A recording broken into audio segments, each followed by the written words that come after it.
When were you a telemarketer? How long ago? Okay, so here's what happened. I had a summer job. I would always get jobs in the summer. And I didn't realize until later in life that maybe the job that I had was kind of a fraud job, that it wasn't a real job. But I was excited to get this job. I was 17. It was a summer job, and we were selling tickets to the Lake County Sheriff's Police Rodeo, which seemed very like a real thing because the police were involved, so they said, and it was a rodeo, which seemed fine. But we would go in, you'd call people and say, hi, insert my name, which was Vince. Would you like to buy some tickets to the Lake County Sheriff's Police Rodeo? A family package for 4 would cost $20. Now, I don't know why a family could be 5, it could be 3, but it was a 4-person family package. And if you don't want to go, some people were not interested in seeing this rodeo. If that was the case, for $5, a mere $5, you could send an orphan to the rodeo who otherwise wouldn't have a chance to see the rodeo, which I thought was great. As I got older, I started to think, I know your parents aren't coming back, but let's saddle you up and take you to a rodeo. Is that a nice...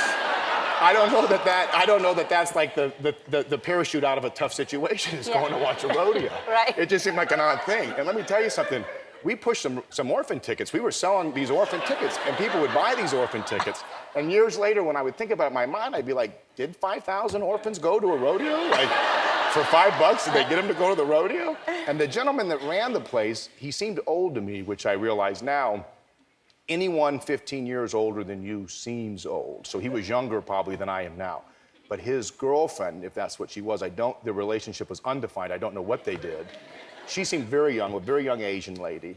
But she would bring him soup and hot dishes. She never talked. We were all at a table in one room. It was an unmarked building, which should have been a sign, but at 17, I'm just happy I'm getting a check. They go in the back room, the door would be shut. What happened, I do not know.